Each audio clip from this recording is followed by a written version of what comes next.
जय बोलो अनंतानंद सिद्ध परमेष्टि भगवान की। वर्तमान शासन नायक वर्धमान स्वामी की। मंगुरु परम पूज्य आचार्य गुरुवर शेषर विराग सागर जी महामुनिराज की।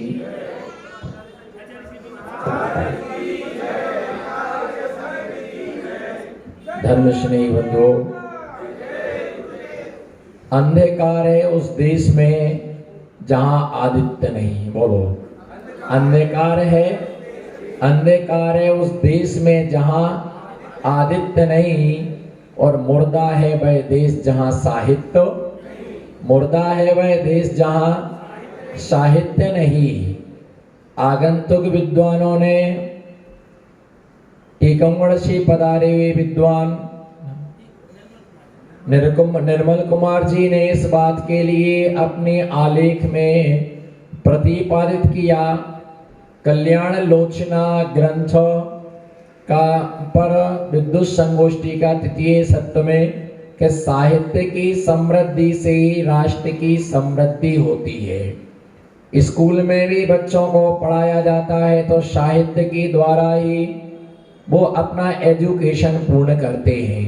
इसी प्रकार से जैन वाङ्मय में भी कोई व्यक्ति यदि केवल ज्ञान के लिए प्राप्त करता है तो शुद्ध ज्ञान के बल पर ही केवल ज्ञान को प्राप्त करता है। शुद्ध ज्ञान पिता के रूप में है और केवल ज्ञान पुत्र के रूप में होता है। तीर्थंकर भगवान समस्त पदार्थों के लिए केवल ज्ञान के द्वारा जानते हैं, लेकिन जब उनका उपदेश होता है दिव्य ध्वनि कीर्ति है तो वह शुद्ध रूप से होता है, क्योंकि उससे द्वादशांगी की क्या होती है, रचना होती है। दूसरी बात यह दिया कि साधुओं से ही धर्म की रक्षा होती है।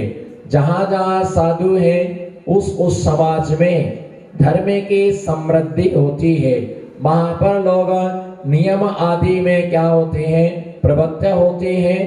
नियम आदि में प्रवृत्त होते हैं और नियम आदि का पालन करते हैं।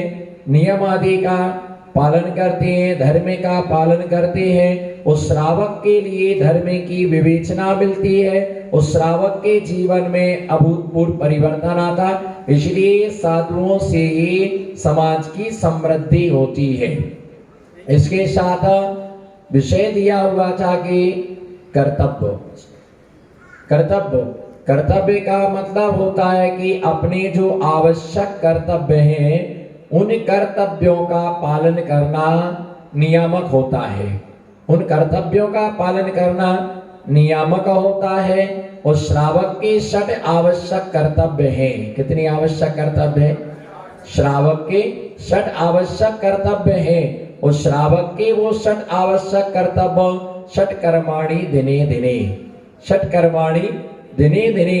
श्रावक के 6 आवश्यक कर्तव्य प्रतिदिन उनका पालन करना होता है। देव पूजा, गुरुपास्ति, स्वाध्याय, संयमस्तपा, दानस्येति ग्रस्ताणाम 6 कर्माणि दिने दिने।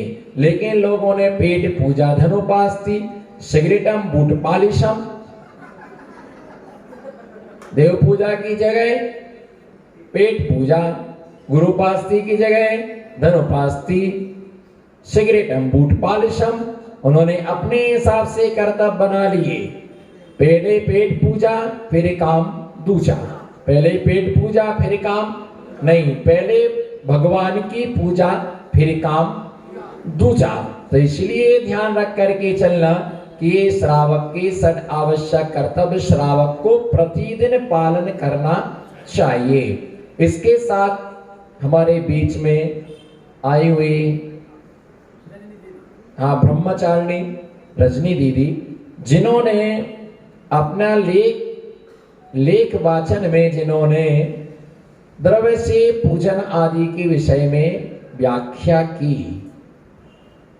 और पूजन के विषय में उन्होंने कहा कि पूजन द्रव्य से की जाती है। और भी उन्होंने अपने विषय के लिए प्रतिपादित किया भक्ति आदि का विषय तो भगवान की दर्शन, भगवान की पूजा अपनी द्रव्य से ही की जाती है। पर द्रव्य से, जैसे बहुत सारी जगह देखते कोई व्यक्ति दर्शन कर रहा, भैया चावल देना, भैया द्रव्य देना, किसी की द्रव्य से भगवान की पूजा नहीं की जाती, 100 द्रव्य ही भगवान के चरणों में चढ़ाना चाहिए। जो मांग करके भगवान के लिए चरणों में द्रव्य चढ़ाता है, उससे बड़ा दरिद्री संसार में दूसरा नहीं होता है। मैं तो ये कहता हूं कि आप किसी संत के दर्शन करने जाएं तो अपने साथ में नारियल लेके जाएं, कमेटी का नारियल ना चढ़ाएं। कमेटी में नारियल कहां से आया बताइए? जो मंदिर में दान में पैसा आया है, उस पैसे से वो नारियल लाया गया है, और तुमने उठा करके नारियल को क्या किया? चढ़ा दिया तुमने दान के पैसे का। इसीलिए कहीं भी जाओ और जो व्यक्ति दर्शन करने जाए और एक नारियल ना ले जाए, वो जैन कुल में जन्म लेना उसका व्यर्थ है। क्योंकि जैन इतना दरिद्र नहीं होता कि भगवान के चरणों में द्रव्य नहीं है। नारियल चढ़ाने की सामर्थ, बादाम चढ़ाओ। नहीं है बादाम चढ़ाने की सामर्थ, आप चावल चढ़ाइएगा, पर कुछ ना कुछ द्रव्य चढ़ाइए। ऐसा नारियल क्या काम का? बाय बाय लूटने के लिए नहीं आना, पुण्य लूटने के लिए आओ। पुण्य के लिए लूटने, इसलिए श्रीफल भी अपना चढ़ाना चाहिए, द्रव्य अपना होना चाहिए, अच्छे से अच्छा द्रव्य होना चाहिए। किसी का द्रव्य चढ़ाया तो क्या? इसके साथ डॉक्टर आशीष जी साहेगढ़, जिन्होंने अपने आलेख में सचित्त और अचित्त के विषय में, योनियों के विषय में जिन्होंने व्याख्या की। योनि शब्द का अर्थ होता है जीवोत्पत्ति, और जीवोत्पत्ति के साथ जिस जीवोत्पत्ति जहां से होती उसका नाम क्या है? योनि। योनि के अनेक भेद बतलाए। मनुष्यों की जो गर्भस्थ योनि होती वो मिश्र योनि होती है। इन्होंने कहा कि माता सचित तो पिता भी सचित है, लेकिन इसकी परिभाषा नहीं, जो स्त्री का रस होता है वो सचित होता है, पुरुष का जो शुक्र होता है वो अचित होता है, और दोनों के मिलने से मिश्र योनि बनती है। दोनों के मिलने से मिश्र योनि बनती। ऐसा गोमठ सार जीव कांड की टीका में आचार्य महाराज ने प्रतिपादित किया है। तो ऐसी योनियां जो है सचित आदि योनियां है, सचित, अचित, मिश्र, संबित, विवृत, शीत, उष्ण आदि। दूसरी बात 84 लाख योनियां। कितनी योनियां है? 84 लाख योनियां। डिच्चदर धादु सत्त तरुदस बेलिंदी सुछच्चेव सुर्णर तरिया चौरो 14 मनसद सहस्या 84 लाख योनियां हैं। हमारा पसीना भी योनिभूत है, हमारा आंख का कीचड़ भी योनिभूत है, हमारा कान का मैल भी योनिभूत है, हमारे सिर के बाल भी योनिभूत है। जितना भी मल मूत्र आदि है वो सब योनिभूत है। वहां पर सूक्ष्म जीवों की क्या होती है? उत्पत्ति होती है, उत्पत्ति होती है। इसलिए 84 लाख योनि में ये ध्यान रख के चलना कि मनुष्य योनि, मनुष्य योनि मिलना दुर्लभ है।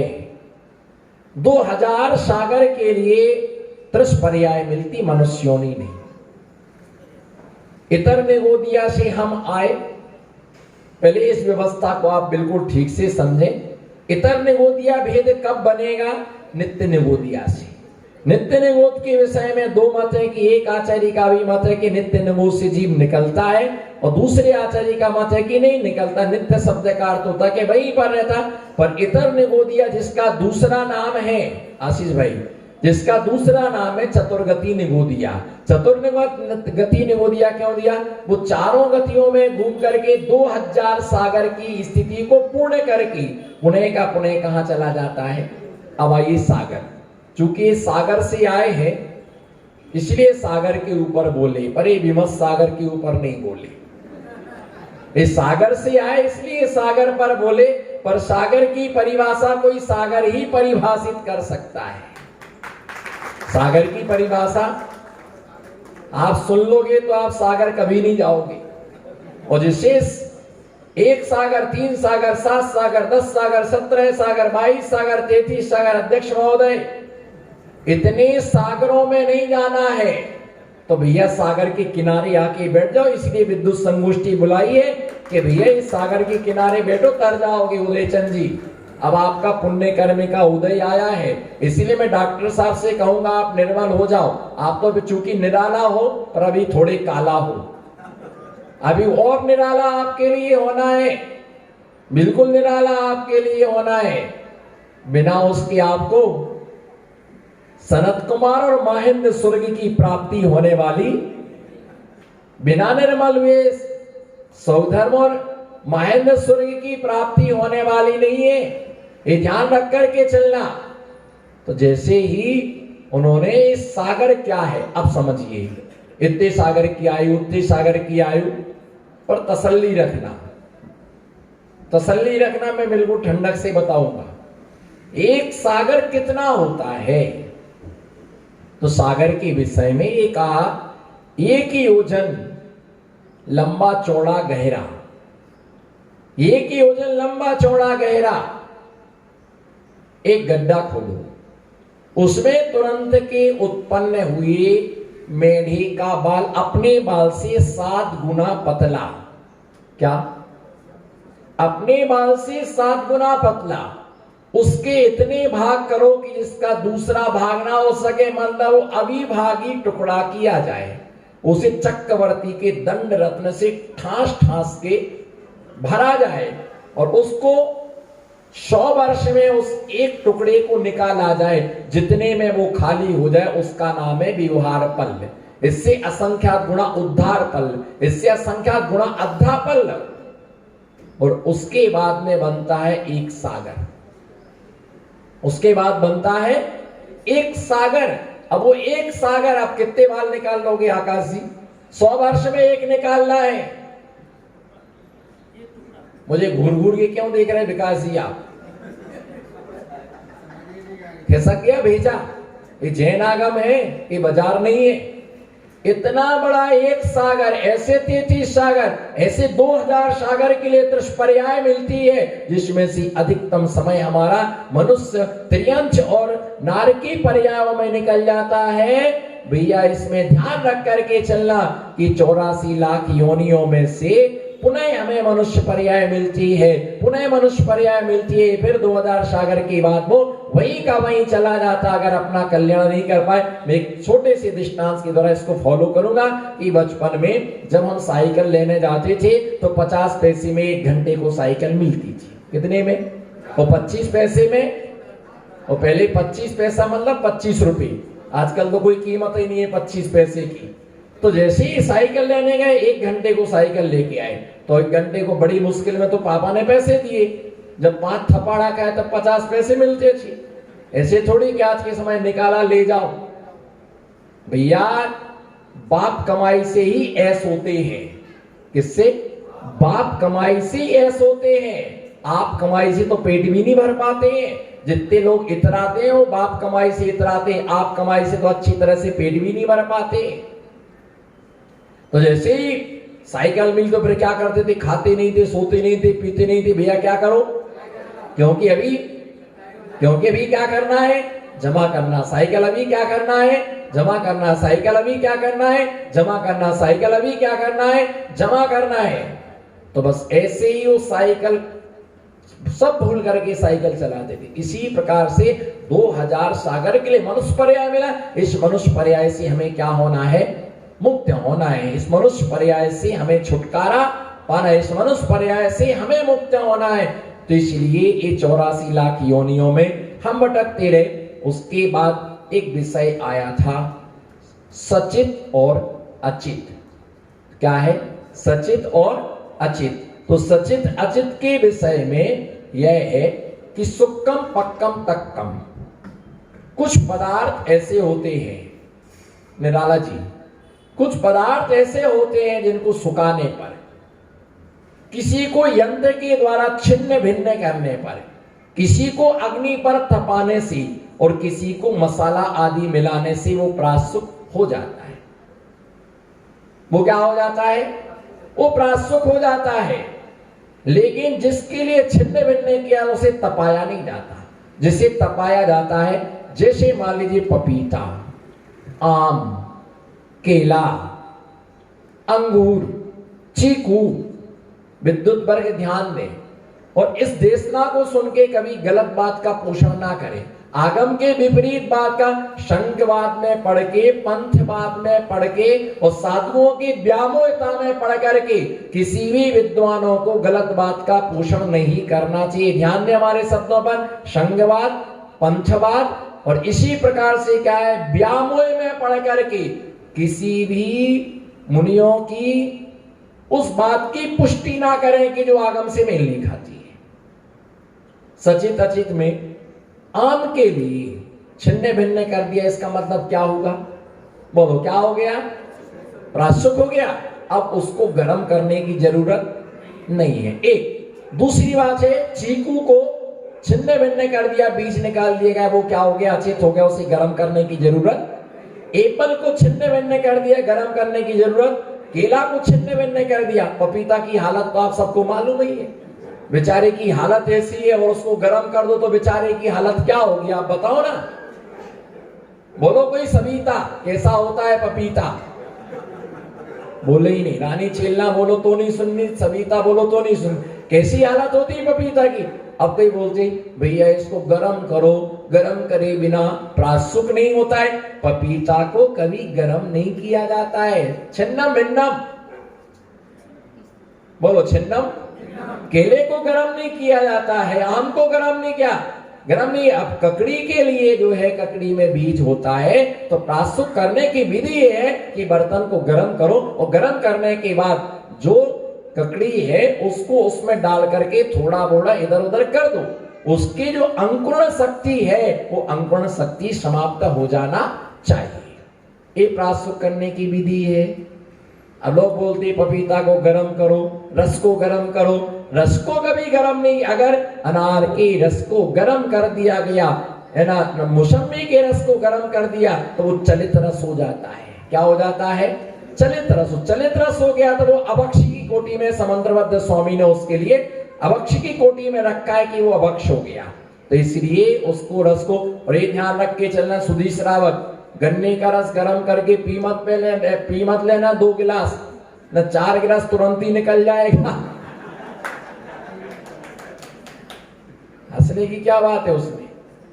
पीछे डॉक्टर लोग बैठे ही, हमने व्यवस्था करके रखी है। अगर तुमने 1 गिलास गन्ने का रस अच्छा गर्म करके पी लिया तो मैं गारंटी के साथ कहता हूं कि 5 मिनट के बाद वही 4 गिलास निकल जाएगा। ऐसा करने से थोड़ी हूं, पहली बार सुना है। हाँ तो अच्छा, आप एक काम करना, प्रैक्टिकल करके देख लेना। पर ये वहीं बाजू में पीना, चौके में मत पीना। वहां वहीं समझ गए ना, वहीं जाके पीना तो सुविधा आपको ठीक रहेगी। कंप्लीट हो गए भैया। गरम करके नहीं पिया जाता है। किसी को जुकाम हो रहा, हमारे आचार्य महाराज कहते थे साधु की प्रगति को भी ध्यान में रख के चलना। एक बार आहार करते, मान लीजिए किसी साधु को अनार का रस देना आवश्यक है, और उनके लिए यदि मान लो जुकाम हो रहा है तो और जुकाम बढ़ाएगा, तो क्या करना, बर्तन को गर्म करो और बर्तन हल्का सा गर्म करो, उसमें रस के लिए डाल दीजिएगा, तो उसकी प्रगति क्या हो जाएगी? चेंज हो जाए। इसी प्रकार से किसी का पेट खराब हो रहा तो मुनक्के की बीज देना है, तो उनको गर्म करके घी में और देने से उनकी अंकुरण शक्ति क्या हो जाती है? समाप्त हो जाती है। प्राश्चित की ये व्यवस्था। पर अभी कुछ संघों में, एकाध संघ में पपीता को गर्म करने की परंपरा है, कई कुछ परंपरा है, पर वो सचित्त त्याग प्रतिमा के धारी को अनार के दाने नहीं खाना चाहिए। सचित्त त्याग प्रतिमा के धारी को अनार का दाना नहीं खाना चाहिए, उसके लिए निषेध है, क्योंकि अनार के दाने आदि का सेवन नहीं करना, उसका क्या लेना? रस लिया जाता है। तो ऐसे सचित्त अचित्त आदि के विषय में निराला जी बोल रहे थे, कंद मूल आदि ते तो बिल्कुल अवक्ष है। आलू तो खाने नहीं चाहिए, आजीवन त्याग करना चाहिए। कंद मूल, आलू, प्याज, लहसुन, अदरक, कई हमारी बाइयां हैं, महिलाएं हमारे यहाँ हैं, बाकी तुम्हारा सबका त्याग है। अदरक की छूट, बाकी सब झूठ। अदरक का छूट क्यों? ठंडी में थोड़ा सा चाय में डालना पड़ता है। 16 की चाय, पंडित जी कहेगी चाय, 16 की चाय, तो भैया वो 16 क्या चाय, और दूसरी बात 16 की, तो अदरक का क्या करना? त्याग करना। दूसरी बात, जो बोले वो पहले त्याग करें।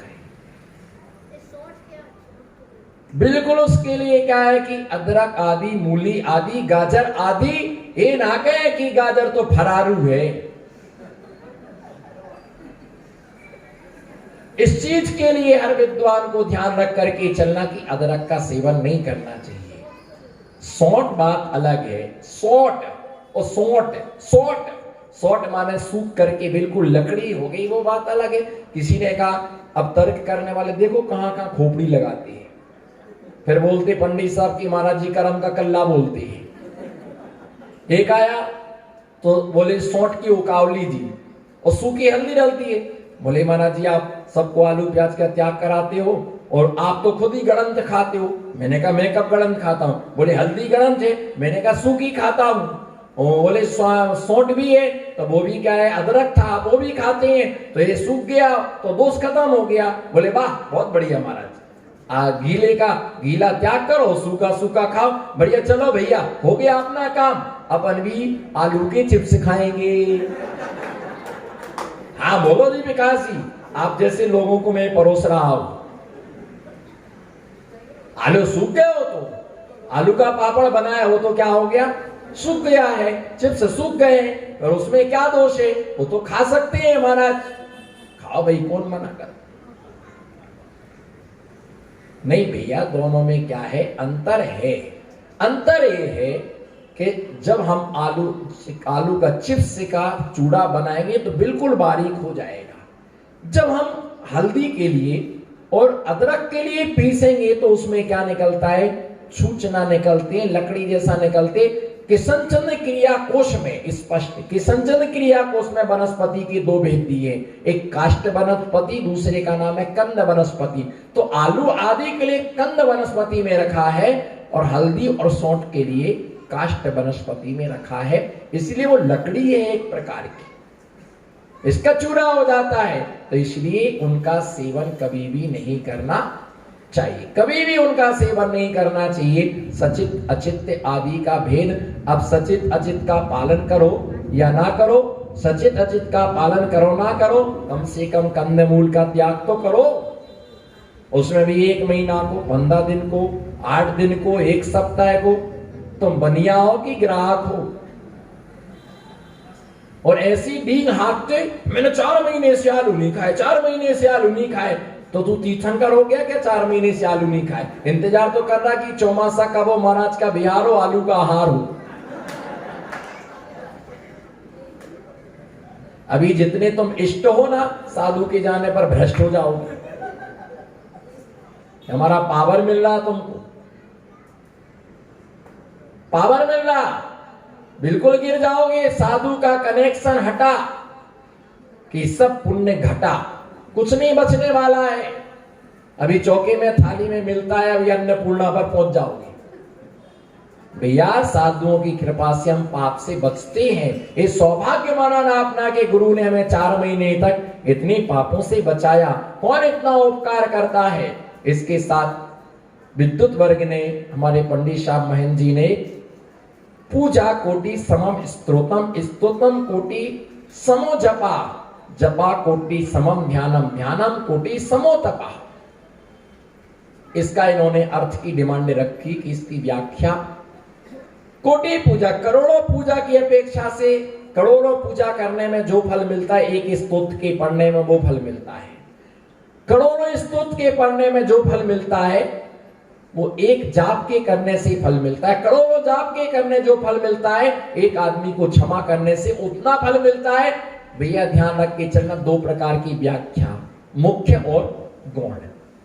मुझे बहुत अच्छे से याद है 1994 का प्रसंग। आचार्य महाराज मोराजी सागर में थे, बरनी भवन में, तो प्रवचन सार की वाचना चल रही थी, चारित्रम खलु धम्मो। इस टीका के विश्लेषण पर आचार्य महाराज ने बहुत अच्छी व्याख्या दी थी। हमारे आचार्य महाराज की विद्वत्ता का कोई पार नहीं है। नैणसार ग्रंथ के ऊपर 2000 पृष्ठ की रत्नात्रय वर्धनी टीका लिखी। वार्षाणुपेक्षा कुंद कुंद स्वामी की वार्षाणुपेक्षा पर सर्वोदय नाम की 2000 पृष्ठ प्रमाण संस्कृत टीका लिखी। लिंग पावड़ सील पावड़ पर मंद प्रबोधनी नाम की टीका लिखी। अभी आचार्य महाराज ने एटा में 18 भाषाओं का सृजन किया। हमारे आचार्य श्री अवीक्षण ज्ञान उपयोगी है, उनका ध्रुव ज्ञान है, उनका ध्रुव ज्ञान है। ध्रुव समझते हो? स्थायी श्रुति ज्ञान की वेद बहु बहुविध क्षिप्र उक्त अनुक्त आदि। तो ऐसे आचार्य महाराज की इतने बड़े संघ का संचालन करने के बाद लेखन करना, सबको आशीर्वाद देना, संघ का संचालन करना, भैया ऐसे ग्रंथों का ले तो ये महिमा रूप आचार्य महाराज ने क्या बताया? कोई व्यक्ति पूछे पाप क्या है, क्या क्या प्रश्न किया जी? बोलो झांझरी जी। किसी ने मेरे से पूछा कि पाप क्या? उसको समझो कि हिंसा करता, झूठ बोलता, चोरी करता, कुछ शेर परे, कौन से पाप में वो कुशल है? अगर कोई हिंसा करता है तो उससे बोलो हिंसा ना करना ही, बोलो हिंसा ना करना ही। अगर कोई झूठ बोलता है तो पूछे धर्म क्या है? झूठ ना बोलना ही। अगर चोरी करने वाला पूछे तो उसको कहना चोरी ना करना ही। अगर कोई वेश्यावृत्ति कुशील पाप करता है तो ये कार्य ना करना ही धर्म है। और कोई व्यक्ति परिग्रह का संग्रह करता तो उसको समझाना कि परिग्रह का संग्रह ना, जो जैसा है उसको वैसा ही उपदेश। 3 व्यक्ति थे, कंजूस, हिंसक और इंद्री लोलोपी। बोलो 3 आदमी थे। विकास भाई इंद्री लोलोपी क्या? इंद्री लोलोपी खाने पीने का बहुत शौकीन था।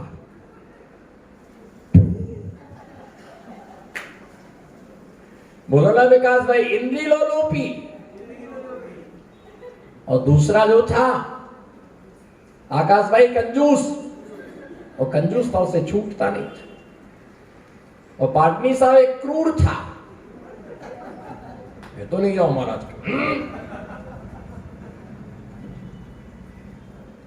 अब तीनों थे तो महाराज तो देख के ही पहचान ले तीनों कर्म के कल्ला है। आए नमोस्तु महाराज जी। समझने की बात है, सब्र का फल मीठा होता है। जो हमारे प्रवचन में घड़ी देखेगा उसकी शुभ घड़ी निकल जाएगी, और जो घड़ी नहीं देखेगा उसकी हमेशा शुभ घड़ी का उदय रहेगा। धन घड़ी यूं ही, धन दिवस यूं ही। जो हमारे प्रवचन में घड़ी नहीं देखता उसकी धन घड़ी यूं ही, धन दिवस यूं ही। बोलो ना रोजाबाद की आत्मा। धन दिवस मेरो भयो, अब भाग्य मेरो उदय आयो। दरअसल प्रभु जी को लग रहा है। मैं क्या बात? हाँ 3 जने पहुंचे। बोले महाराज जी कुछ उपदेश। बोलो ना तीनों, महाराज जी कुछ जोर से बोलो, हंस के कस के मुस्कुरा के, महाराज जी कुछ उपदेश। तो महाराज जी तो महाराज जी, बोलो महाराज जी तो महाराज जी तो महाराज जी हैं। पिछी अपना असर नहीं दिखाएगी, कमंडल अपना असर नहीं दिखाएगा, सिंहासन अपना असर नहीं दिखाएगा, चारित्र अपना असर नहीं। महाराज जी तो बोलो महाराज जी उपदेश दो। ओ महाराज जी ने उपदेश दिया, बहुत लाइक करेंगे आप। हमको भी कहोगे महाराज जी आप भी ऐसे ही किया करो। देख अब भी आज सब बोल पड़ेंगे महाराज जी वो बहुत अच्छे महाराज जी थे। तो महाराज जी से कहा, बोलो तीनों बोलो, उंड सुंड गोरा कुंड। बोलो महाराज जी उपदेश। तो महाराज जी ने कह दिया दा, जाओ हो गया उपदेश। अरे मंगलाचरण हुआ नहीं, दीप प्रज्वलन हुआ नहीं, पूजन हुई नहीं, पाद प्रक्षालन हुआ नहीं, कुछ भी हुआ नहीं। महाराज ने कह दिया दा और जा। अरे कुछ समझ ही नहीं पड़ी हमको, तो महाराज ने उपदेश क्या दे दिया। आपको समझ पड़ी? नहीं समझे? आपको बताओ, विद्वान भी नहीं समझ पा रहे। कह दिया महाराज ने कि दा, समझ ही नहीं पड़े। एक दूसरे की शकल देखें कि दा क्या है। बोले महाराज जी हम मंद बुद्धि हैं, कुछ खुल्लम खुल्ला कर दो। महाराज ने कहा कि जो कंजूस है उसके लिए दा, मुक्त हाथों से दान दो। जो कंजूस है उसके लिए दा यानी मुक्त हाथों से दान दो। जो दूसरा क्रूर है, हिंसा करता है, जीवों के घात पहुंचाता है, उसको दामाने दया करना सीखो। क्या? दामाने दया करो सब प्राणी पर। अब वो बैठा है इंद्री लंपटी, आज इस होटल में कल उस होटल में, आज समोसा, कल कचौरी, परसों पकौड़ी, मथुरा वृंदावन के पेड़ा, रबड़ी, कटंगी का रसगुल्ला, नसीराबाद का कचौड़ा, आनंद भयो। रतलाम का नमकीन, इंदौरी पोहा,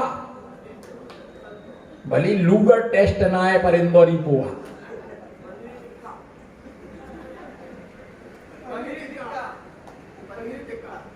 हाँ, तो ये सब, अब उसके लिए कहा कि जो इंद्रिय लंपटी उसको दमन, दामाने दासे दया, दासे दान, दया से तुम अपनी पांचों इंद्रियों का दमन करो, तुमको यही उपदेश है।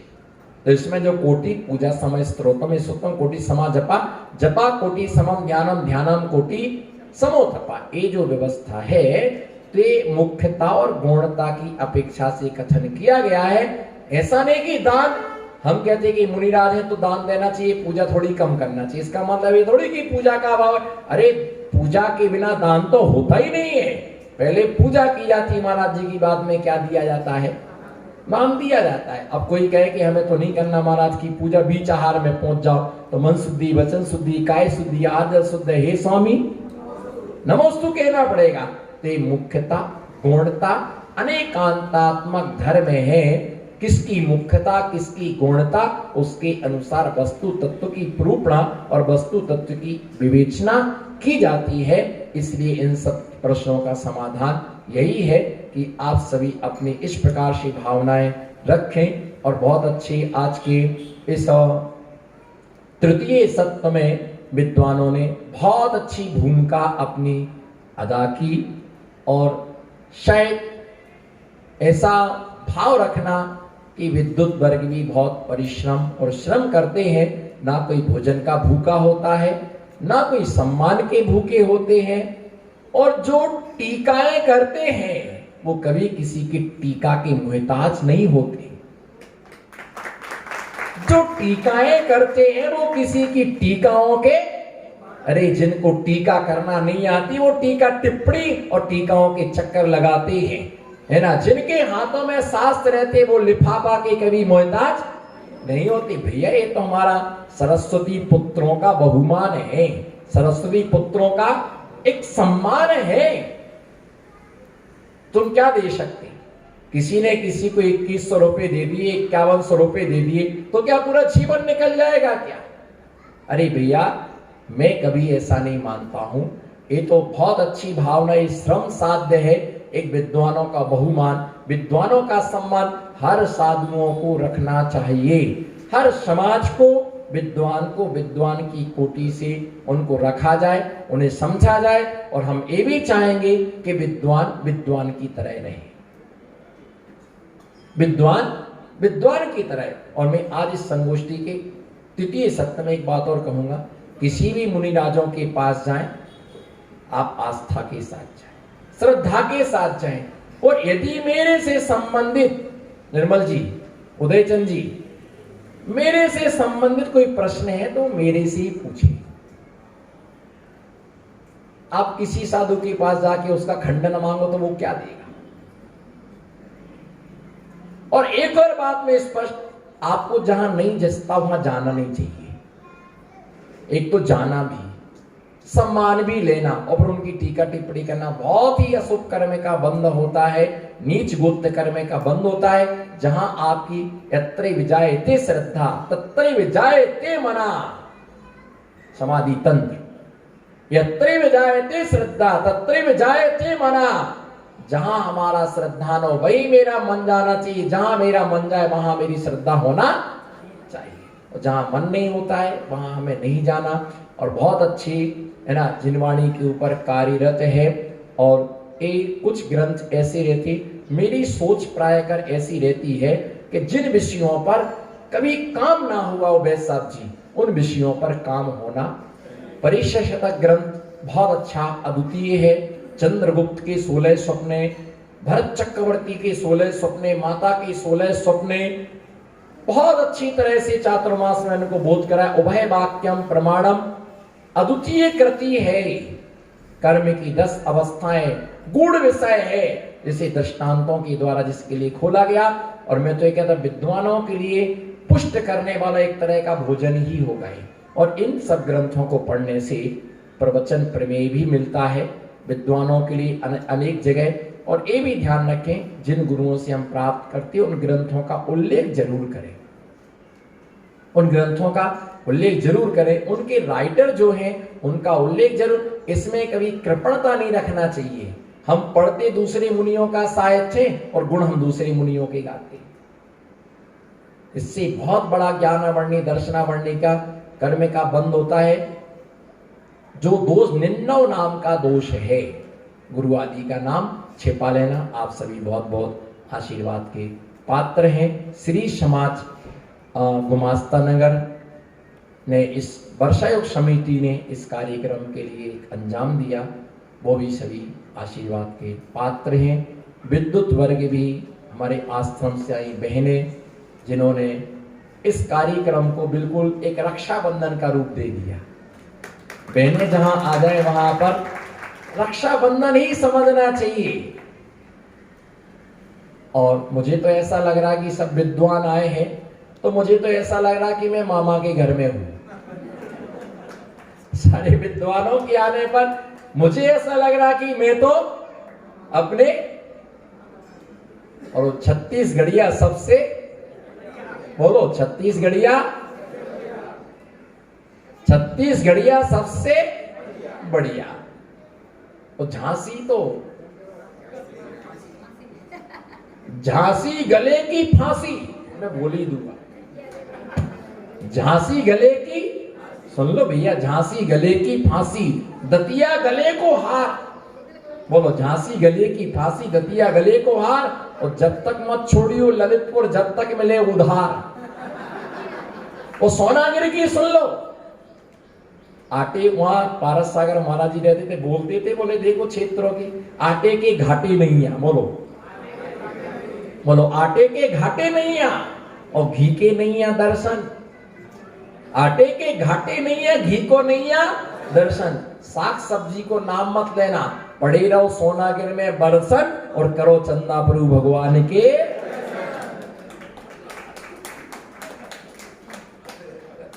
हम तो यही सोच रहे, बहनें आ गई, रक्षाबंधन है और विद्युत वर्ग आया, हम तो अपने मामा के घर में परस्पर में वात्सल्य स्नेह प्रेम ऐसा ही होता है कि जो आपस में 5 मिनट को मिलते हैं पर 5 वर्षों तक क्या रहता है, याद रहता है कि हम यहाँ गए थे। और हम एक और कहेंगे, विद्युत वर्ग इस चीज को ध्यान न दे कि यहाँ की व्यवस्था क्या है।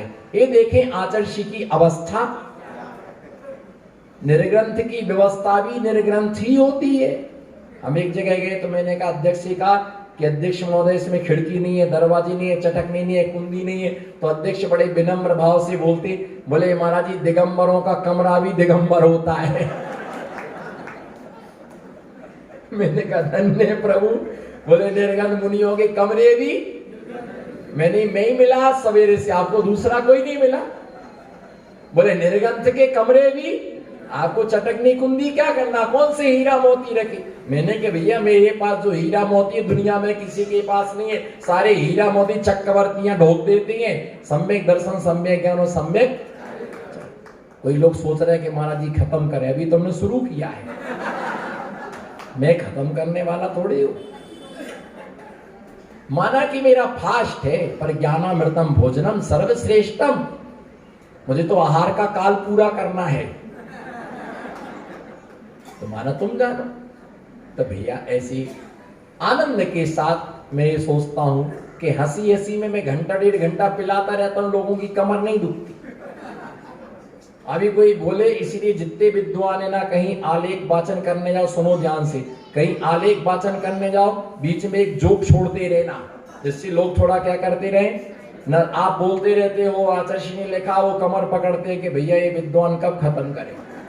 तो इसलिए एक एक बीच में छोटा छोटा सा जोक छोड़ दिया करो, कोई मनोरंजन प्रद, तो लोगों में थोड़ा सी क्या है एनर्जी बनी रहती है। इसी मंगल भावना के साथ जय बोलो शांतिनाथ भगवान की।